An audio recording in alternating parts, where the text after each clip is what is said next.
1980 Mark II Escort here. Bit of a project, this one. It's got a pin to it, which we'll get round to in a minute. It's currently, we're selling it as a non-runner. We've not had it running.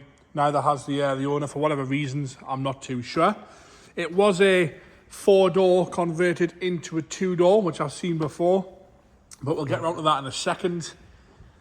So bodywork wise, we're going to start off the bonnet, work our way around this Escort onto the interior, and then I'll show you the engine bay. Like I say, it is a non-runner, this one. 1980 Mark II Escort. The bonnet itself's all nice and tidy. The paintwork's all good across the bonnet.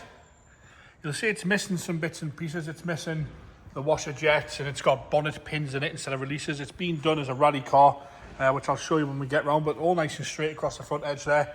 The grille is in the car. The valance is all okay as well. If you want any particular photos on these, I know when they get modified like this and bits and pieces, certain guys will know exactly what they're looking for, so we can do all that sort of stuff. It's obviously clearly, you can see it has been lowered. I'm not sure on what, but it's definitely been lowered. It's got the RS style wheels on there as well. Nice and straight all the way up, paintwork side of things. All nice and tidy, no corrosion coming through anywhere. Nice and straight across the roof as well. There's a few little silicons here and there, but it's all nice and tidy. All very presentable, not dented all over. The doors, you'll see that they've been sort of filled and welded up for Perspex windows, so there's no channels left now. You can see they've sort of been welded up a little bit there. I have seen better welding, I will be honest with you, but it's only my opinion, that in all fairness. And you can see where it's been welded at the top there into a 2-door from a 4-door. And the doors are all a little bit stiff, but it wasn't meant to win any sort of concourse show. It was meant as a rally car. He's just stopped, got to this point and stopped. But like I say, it is a non-runner, this one. Nice and straight down the rear quarters.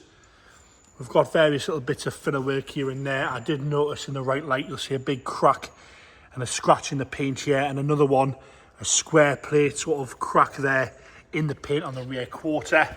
The arches themselves seem to be fairly sharp all the way around, but there is a little bit of weariness to the bottom. But again, like I say, it isn't a show car.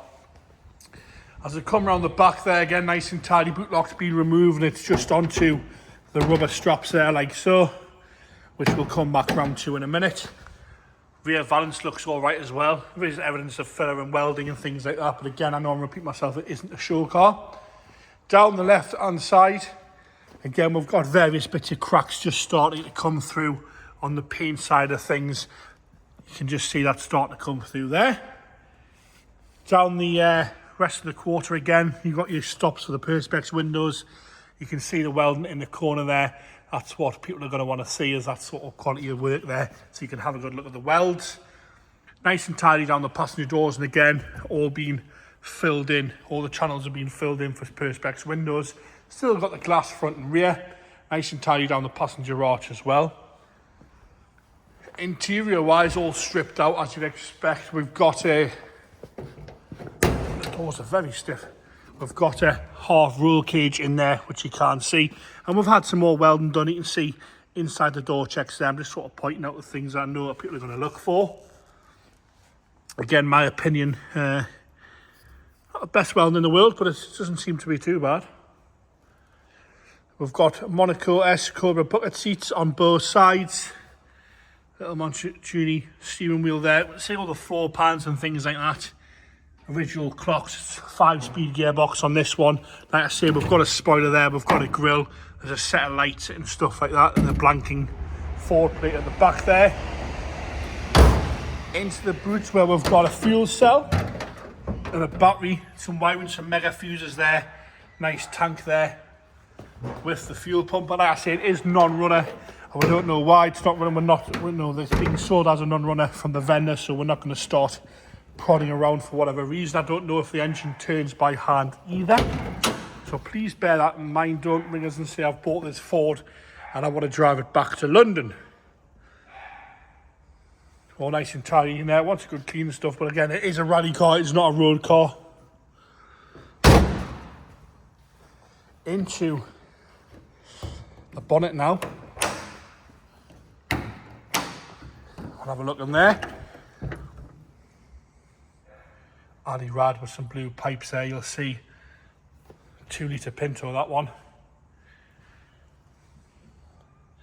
on the nice little trumpets on the carbs. See there's like bits of wiring, there's no wiring to the alternator, you can see that's off for whatever reason as well. Have a good look at the strut tops in there. And there you have it, the 1980 Mark II Escort. It was a 3-door, it's been welded into a 2-door. It was a 4-door welded into a 2-door, please bear that in mind as well. And it is to be sold as a non-runner, this one, sold as a non-runner. I know I repeat myself again, but it is a non-runner, that one.